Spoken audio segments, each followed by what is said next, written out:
नमस्कार विद्यार्थी मित्रांनो आणि पालकांनो, आजचा हा व्हिडिओ खूपच महत्त्वाचा ठरणार आहे बाळांनो. एक इम्पॉर्टंट नोटीस, इम्पॉर्टंट सर्क्युलर आलंय तुमच्यासाठी. ठीक आहे, जर ते रूल्स तुम्ही फॉलो नाही केले, नियम फॉलो नाही केले, तर तुमचं कॅप राऊंड मध्ये ऍडमिशन नाही होणार बाळांनो. जर तुम्ही चुकीचे नियम फॉलो केले तर तुमचं चुकीच्या कॉलेजमध्ये ऍडमिशन होईल. ते नियम आपल्याला समजून घेणं खूप गरजेचं आहे. सीईटी सेल कडून ते सगळे नियमांचे आपल्याला सर्क्युलर आलेले, त्याला आज आपल्याला बघायचे. प्लीज व्हिडिओला पूर्ण बघा, मध्ये मध्ये स्किप नका करू आणि चॅनलला सबस्क्राईब करा बाळांनो. जोपर्यंत तुमचं एक चांगल्या कॉलेजमध्ये ऍडमिशन नाही होऊन जात तोपर्यंत मी तुमच्या सोबत असेल.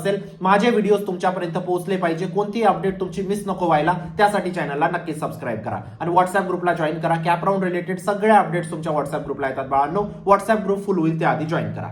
बघूया आता सूचना काय आलेली आहे बाळांनो, ती सूचना पहिले वाचूया, त्यानुसार मी तुम्हाला प्रत्येक गोष्ट समजवेल. ठीक आहे, ही सूचना शैक्षणिक वर्ष 2026-27 च्या अभियांत्रिकी म्हणजेच इंजिनिअरिंग बाळांनो, ठीक आहे, पदवी अभ्यासक्रमाच्या कॅप संदर्भात महत्वाची सूचना आहे. म्हणजे सेंट्रलाइज ऍडमिशन प्रोसेस संदर्भात एक महत्वाची सूचना आहे बाळांनो. शैक्षणिक वर्ष 2025-26 म्हणजे मागच्या वर्षी, ठीक आहे, कॅप प्रक्रियेत लागू करण्यात आलेल्या ऑटो फ्रीज नियमांविषयी अनेक उमेदवारांना पुरेशी माहिती नसल्याने त्यांचा प्रवेश दरम्यान अडचणी निर्माण झाल्या होत्या. ठीक आहे, जेव्हा तुमची ऍडमिशन प्रोसेस, अजून ऍडमिशन प्रोसेस सुरू झालेली नाहीये. ठीक आहे, हे फक्त रजिस्ट्रेशन व्हेरिफिकेशन आहे बाळांनो, अजून मेन गेम तुमचा बाकी आहे. ठीक आहे, आता हे जे मेन शेड्यूल आहे बाळांनो, ठीक आहे, मेन तुमची ऍडमिशन प्रोसेस होणार आहे. त्यामध्ये मागच्या वर्षी काही नियम लागू केले सीईटी सेलने आणि त्यामुळे भरपूर विद्यार्थ्यांचं ऍडमिशन कॅन्सल झालं होतं. काही उमेदवारांच्या जागा ऑटो फ्रीज झाल्या, तर काही उमेदवारांना इच्छित असूनही चांगल्या पसंतीचा लाभ घेता आला नाही. ठीक आहे, बेसिकली काही विद्यार्थ्यांचं चुकून ऑटो फ्रीज झालं आणि काही विद्यार्थ्यांना जे कॉलेजेस पाहिजे होते ते त्यांना नाही भेटले बाळांनो, कारण त्यांना नियम व्यवस्थित माहीत नव्हते ऑटो फ्रीजचे. ठीक आहे, या पार्श्वभूमीवर सर्व उमेदवारांना कॅप ऑप्शन फॉर्म भरण्यापूर्वी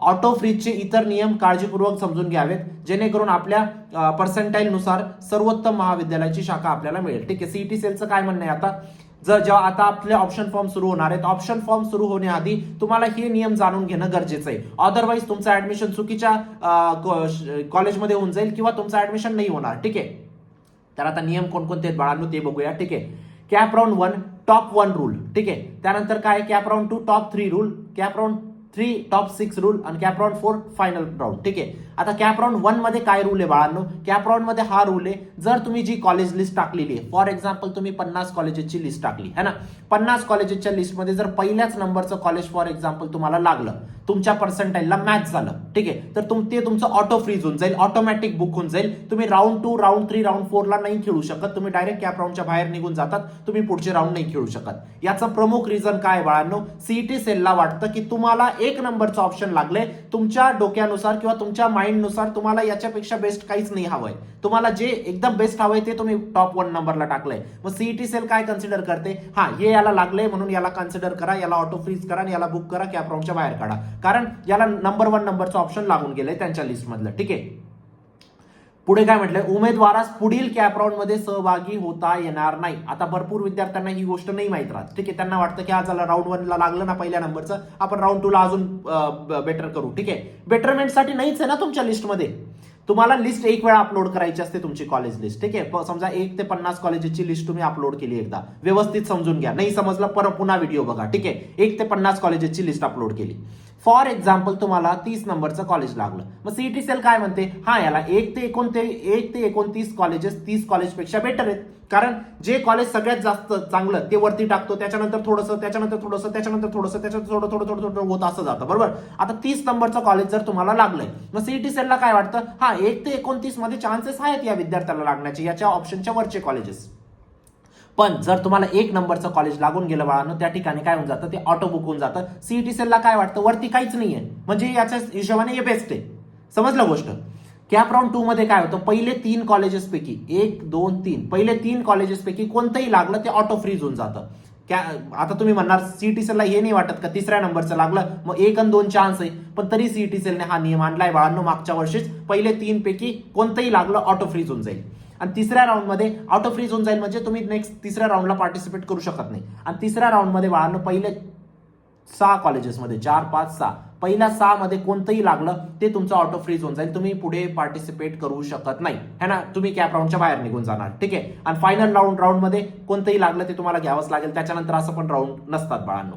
आता याच्यातून आपल्याला काय शिकायचंय, हे की पहिले 6 जे कॉलेजेस आहेत आपले ते टॉपचे कॉलेजेस टाकायचे, जेणेकरून आपण 4थ्या राऊंड पर्यंत पोहोचू शकेल है ना. आता ज्यांची व्हॅलिडिटी वगैरे आली नाही, ठीक आहे, त्यांना कॅप राऊंड 1 नंतर लगेच त्यांचे ओरिजिनल डॉक्युमेंट, जर कॅप राऊंड 1 मध्येच त्यांना कॉलेज लागून गेलं आणि त्यांना ऑटो फ्रीज झालं किंवा त्यांना बुक करायचंय, त्यांना लगेच ओरिजिनल डॉक्युमेंट द्यावे लागतात. मग तुम्ही काय करा, कॅप 4 पर्यंत एक्सटेंड करा ना, कॅप 4 पर्यंत एक्सटेंड करू, तिसऱ्या राऊंड पर्यंत ओरिजिनल डॉक्युमेंट देऊ आपण, हे की नाही. ही पहिली गोष्ट. दुसरी गोष्ट, जे विद्यार्थी कॉलेज लिस्ट टाकताय त्याच्यामध्ये लक्षात ठेवा, पहिले 6 कॉलेजेस आपल्याला टॉपचे टाकायचे. जरी तुमचे 5% आहेत ना, तरी अवकादीच्या बाहेरचे कॉलेजेस आपल्याला टाकायचे. 99%, 98% वाले कॉलेज टाकून द्यायचे. आपल्याला लागणार नाही ते, आपल्याला माहिती आहे आपल्याला ते कॉलेजेस लागणार नाही, ते लागायसाठी नाही टाकलेत आपल्याला. जेणेकरून पहिले 6 मध्ये आपल्याला कोणतंच नको लागायला आणि आपण पूर्ण खेळू शकतो, राऊंड 1, राऊंड 2, राऊंड 3. त्यासाठी आपल्याला पहिले 6 कॉलेजेस ते टाकायचे असतात. गोष्ट समजते? लक्षात ठेवा बाळांनो, ऑप्शन फॉर्म जान आहे तुमची पूर्ण आता ऍडमिशन प्रोसेसची, कोर येतो. जर तो व्यवस्थित केला बाळांनो, तुम्ही एक बेस्ट कॉलेजमध्ये जाणार. व्यवस्थित करणं, बेस्ट कॉलेज लिस्ट बनवणं म्हणजे असंही काय बाळांनो की तुमचे 60% येत आहेत आणि तुम्ही कॉलेजेस टाकताय, COEP, VJTI, Walchand, PhD, VIT, KGSM, distance, Thadomal, SPIT, असे टॉप तुम्ही 40 कॉलेजेस टाकताय महाराष्ट्राचे. तुम्ही सांगताय सर मी बेस्ट कॉलेज लिस्ट बनवली. ही सगळ्यात वर्स्ट कॉलेज लिस्ट आहे बाळांनो, सगळ्यात वर्स्ट कॉलेज लिस्ट. 60% नुसार तुमची कॉलेज लिस्ट कोणत्या पर्सेंटाईलच्या कॉलेजची पाहिजे, मागच्या वर्षाचे कट ऑफ कोणत्या पर्सेंटाईलचे क्लोज झाले पाहिजे, 50% ते 70%. तुमच्या पर्सेंटाईलपेक्षा 10% वरती, तुमच्या पर्सेंटाईलपेक्षा 10% खाली, या रेंज मधले कॉलेजेस तुम्हाला तुमच्या लिस्टमध्ये टाकायचे आहेत. जर तुम्ही असे टॉपचे कॉलेज टाकून ठेवले, पहिल्या राऊंडला तर तुम्हाला लागणार नाही, दुसऱ्या राऊंडला जे तुम्हाला पहिल्या राऊंडला लागणारे होते ते पण नाही लागणार, कारण हे सगळे कॉलेजेस काय होऊन जातील, बुक होऊन जातील. मग तुम्हाला 60%ला 30-35%चं थर्ड क्लास लेवलचं कॉलेज घ्यावं लागेल. ह्या गोष्टीला समजून घ्या. कॉलेज लिस्टच तुमचं एक बेस्ट कॉलेज डिसाईड करणार आहे बाळांनो. जरी जास्त पर्सेंटाईल असतील, एक कॉलेजची प्रिफरन्स खाली वरती झाली ना, मागच्या वेळी विद्यार्थ्याने पीसीसीयूला वरती खाली टाकलं आणि त्याच्यावरती त्याने याला टाकून दिलं, आपलं डीवाय पाटीलला. त्याला पीसीसीयू लागणार होतं, पण त्याने एक प्रिफरन्स वरती टाकून दिली डीवाय पाटीलची. डीवाय पाटील बुक होऊन गेलं, सेकंड राऊंडला पीसीसीयूला जागाच खाली नव्हत्या. ही गोष्ट तुमच्यासोबत नको व्हायला बाळांनो. त्यासाठी महाराष्ट्राची आपण नंबर 1 पर्सनल काउन्सिलिंगची बॅच लॉन्च केलेली. लगेच एनरोल करा, बॅच क्लोज होते बाळांनो आता. लवकरात लवकर एनरोल करा. तुम्हाला एक पर्सनल काउन्सिलर अपॉइंट केले जातात, जे नेहमी तुमच्यासोबत असतात. तुमची कॉलेज लिस्ट वगैरे सगळ्या गोष्टी आम्ही बनवतो बाळांनो. एनी टाइम तुम्ही तुमच्या पर्सनल काउन्सिलरला कॉल मेसेज करू शकतात. तुमची कॉलेज लिस्ट आम्हीच बनवतो. तुमचे पर्सेंटाईल, कॅटेगरी, कोणत्या सिटीमध्ये ऍडमिशन घ्यायचं, कोणत्या ब्रांचमध्ये घ्यायचं, सगळ्या तुमच्या रिक्वायरमेंट समजून प्रत्येक कॉलेजमध्ये चेक केलं जातं कुठं तुमचा नंबर लागतोय. त्यानुसार तुमची कॉलेज लिस्ट वगैरे बनते. 30 लिस्ट तुम्हाला सीईटी सेलला सबमिट करायची असते बाळांनो. कमी पर्सेंटाईलला पण एक बेस्ट कॉलेज पॉसिबल असते, या गोष्टीची मी तुम्हाला खात्री देतो. तुम्ही लास्ट इयरचे रिझल्ट बघू शकता, विद्यार्थ्यांचे खूप कमी पर्सेंटाईल होते, तरी ते आज महाराष्ट्राच्या टॉप टियर कॉलेजेसमध्ये सीएसआयटी करताय. एकच गोष्ट व्यवस्थित केली, पर्सनल काउन्सिलिंग व्यवस्थित केली, कॉलेज लिस्ट व्यवस्थित बनवली, काउन्सिलर कडून सगळ्या गोष्टी करून घेतल्या. ठीक आहे, कुठूनही काउन्सिलिंग करून घ्या, पण काउन्सिलिंग गरजेची. आपण इथं डॉक्युमेंटेशन पासून तर व्हेरिफिकेशन, आपलं option form, CAP round 1, 2, 3, freeze, float, spot, institute management, scholarship, सगळ्या गोष्टी कव्हर्ड असतात बाळांनो. ऍडमिशन झाल्यानंतर स्कॉलरशिप सुद्धा भरपूर विद्यार्थ्यांची फीस 2 ते 3 लाख रुपये होती लास्ट इयर, आपण 0 केली. फक्त योग्य स्कॉलरशिप त्यांच्यापर्यंत पोहोचवल्या. तुमच्यासोबत पण या सगळ्या गोष्टी होतील. एक पर्सनल काउन्सिलर तुमच्यासोबत तुम्हाला अलॉट केले जातात. एनी टाइम तुम्ही त्यांच्याशी बोलू शकता. ठीक आहे. त्यानंतर जरी हाय पर्सेंटाईल असतील बाळांनो, लो पर्सेंटाईल असतील, एक बेस्ट कॉलेज लिस्ट बनवा आणि एक बेस्ट कॉलेजमध्ये जाणार, या गोष्टीची मी तुम्हाला खात्री देतो. तुमच्या आयुष्याचा प्रश्न, इथं चूक नका करू बाळांनो. इथं एक चूक खूप महाग पडते तुम्हाला. ठीक आहे, कारण हा एक 2 महिन्याचा 3 महिन्याचा प्रश्न नाही, हा नेक्स्ट 20 वर्षाचा प्रश्न आहे बाळांनो. 4 वर्ष ज्या कॉलेजमध्ये तुम्ही घालणार ते कॉलेज डिसाईड करेल की तुम्ही नेक्स्ट 20 वर्ष कुठं जाणार आहेत. इंडस्ट्री डिसाईड करेल बेसिकली, है ना. मग तुम्हाला हे 4 वर्ष कोण डिसाईड करणार, ही 3 महिन्याची काउन्सिलिंग ही व्यवस्थित करून घ्या. पर्सनल काउन्सिलिंग कोणाकडूनही करून घ्या, पण करून घ्या बाळांनो. काही अडचण असेल तुम्ही या नंबरला मला व्हॉट्सअप करू शकता. ठीक आहे. Good college list, good cap counselling तुम्हाला एक बेस्ट कॉलेज पर्यंत पोहोचवते, है ना. या गोष्टीला समजून घ्या. 18,000 पेक्षा जास्त विद्यार्थ्यांना आतापर्यंत पर्सनल काउन्सिलिंग प्रोव्हाइड केली बाळांनो. मागच्या 8 वर्षाचा एक्सपिरियन्स आहे. तुम्हाला एक बेस्ट कॉलेज पर्यंत पोहोचू. ठीक आहे, पूर्ण टीम तुमच्या सोबत असते. जेव्हा पण तुम्हाला काही अडचण येते ना, तुम्हाला एक बेस्ट कॉलेज पर्यंत पोहोचवतो आपण. ठीक आहे. नंतर काय म्हटलंय सीईटी सेलने, एक छोटासा पॅराग्राफ आहे, तो कव्हर करूया. म्हणून सर्व उमेदवारांना आपला ऑप्शन फॉर्म मधील प्रिफरन्स ऑर्डर अत्यंत विचारपूर्वक, वास्तविक आणि आपल्या गुणपत्रकावर आधारित ठेवावा. सीईटी सेल स्वतः सांगताय की तुमच्या पर्सेंटाईल नुसार तुमची लिस्ट पाहिजे. जरी 80% आहे तुम्ही सीओईपी टाकणं चुकीचं आहे. जरी 85% आहे तरी सीओईपी टाकणं चुकीचं आहे. तुम्ही स्पॉटला टाका सीओईपी, कॅपला चुकीचं आहे.